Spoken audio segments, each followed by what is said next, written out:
नमस्कार मित्रांनो, मी आता अशा पवित्र भूमीत उभा आहे की ज्या भूमीने या स्वराज्याला आंतरराष्ट्रीय कीर्तीचे सरसेनापती दिले, हंबीरराव मोहिते।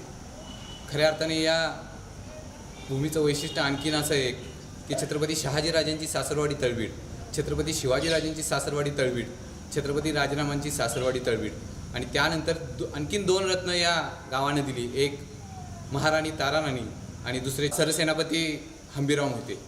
मित्रांनो, सरसेनापती हंबीरराव मोहिते हे आंतरराष्ट्रीय कीर्तीचे, आंतरराष्ट्रीय दर्जाचे सरसेनापती होते। ज्यावेळी नेताजी पालकर स्वराज्य सोडून गेले, ज्यावेळी प्रतापराव गुजर बेलोरखानापाशी लढताना कामी आले, त्यानंतर कुणाला सरसेनापती करावं, कुणाकडे ही जबाबदारी सोपवावी, कारण स्वराज्याची पायाभरणी एवढी भक्कम झाली होती, स्वराज्य ऐन उमेदीत आलं होतं। त्यानंतर नाव सुचलं ते हंबीरराव मोहितेंचं आणि त्यानंतर हे सरसेनापती हंबीरराव मोहितेंनी त्याच बेलोरखानाला परत विजापूरला धाडलं, विजापूरला पळवून लावलं आणि त्यानंतर खऱ्या अर्थानं स्वराज्याचे पहिले सरसेनापती म्हणून हंबीरराव मोहितेंचा उल्लेख करावा लागतो।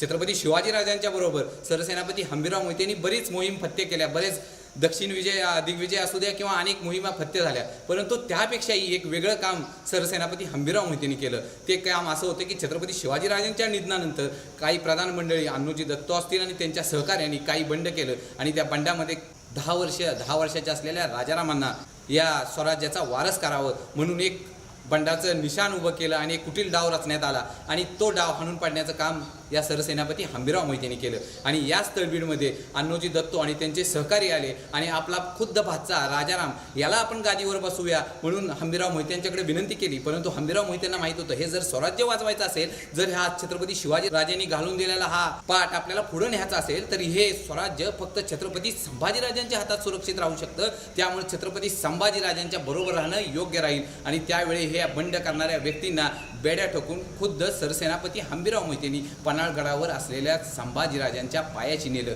छत्रपती संभाजीराजांना या स्वराज्याचे खरे वारसदार म्हणून घोषित केलं। खऱ्या अर्थाने मित्रांनो, एक विचार करून बघा, जर त्यावेळी सरसेनापती हंबीरराव मोहितेंची भूमिका बदलली असती तर स्वराज्याचा इतिहासाची पानं आपल्याला पालटताना दिसली असती, कारण आपला इतिहासच चुकीचा गेला असता, कारण हे स्वराज्य फार काळ टिकलं नसतं। कारण सरसेनापती हंबीरराव मोहितेंना माहीत होतं की रक्ताच्या नात्यापेक्षाही कर्तव्य महत्त्वाचं आहे। अरे, एखादं साधी जर वतन जरी मिळाली तर अनेकांनी निष्ठा बदलल्या, अनेकांनी आपल्या निष्ठा घाण टाकल्या, परंतु अख्खं स्वराज्य ताब्यात आलं असतं, आपल्या भाच्याला या गादीवर बसवून हंबीरराव मोहित्यांना राज्य करता आलं असतं। परंतु त्यापेक्षाही जर या स्वराज्यावर चालून आलेला औरंगजेबाला थांबवायचं असेल, हे वादळ थांबवायचं असेल, तर हे स्वराज्य आमच्या छत्रपती संभाजीराजांच्या ताब्यात दिलं पाहिजे। या उदात्त हेतूने हंबीरराव मोहितेंनी ज्यापासून छत्रपती शिवाजीराजांचं निधन झालं, ज्यापासून रायगडावर बंडाळी उभी झाली, त्यापासून वाईच्या युद्धात शेवटचा श्वास घेईपर्यंत 8 वर्ष छत्रपती संभाजीराजांच्या बरोबर सावलीप्रमाणे कवच म्हणून उभे राहिले। आणि मित्रांनो, खऱ्या अर्थानं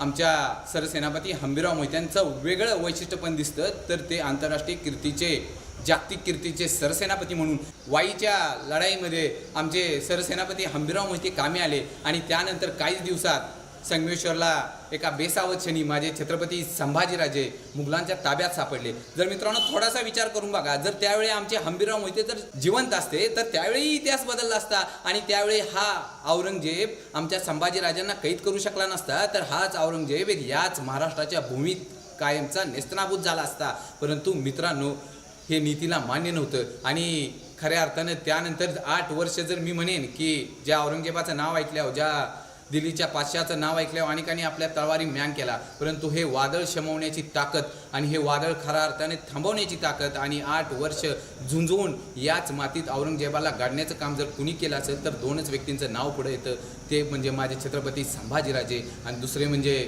आमचे सरसेनापती हंबीरराव मोहिते। मित्रांनो, खऱ्या अर्थानं जगाच्या पाठीवर अनेक सेनापती झाले असतील, अनेक सरदार झाले असतील, अनेकांनी आपल्या स्वतःच्या स्वार्थासाठी आपल्या निष्ठा घाण टाकल्या असत्या, परंतु आंतरराष्ट्रीय कीर्तीचे हे एकमेव सरसेनापती होते हंबीरराव मोहिते। कधीतरी या तळवीडच्या पावनभूमीत या आणि या समाधीजवळ कधीतरी नतमस्तक व्हा। खऱ्या अर्थानं आमच्या युवकांना प्रेरणा देणारी अनेक अशी रत्न या महाराष्ट्रात छत्रपती शिवाजीराजांनी निर्माण केली, त्यापैकीच हे स्वराज्याच्या मुकुटातलं एक अत्यंत महत्त्वाचं रत्न असेल तर ते माझे सरसेनापती हंबीरराव मोहिते। खऱ्या अर्थानं कधीतरी यावं आणि इथं नतमस्तक व्हावं एवढीच एक विनंती करतो आणि थांबतो। जय शिवराय।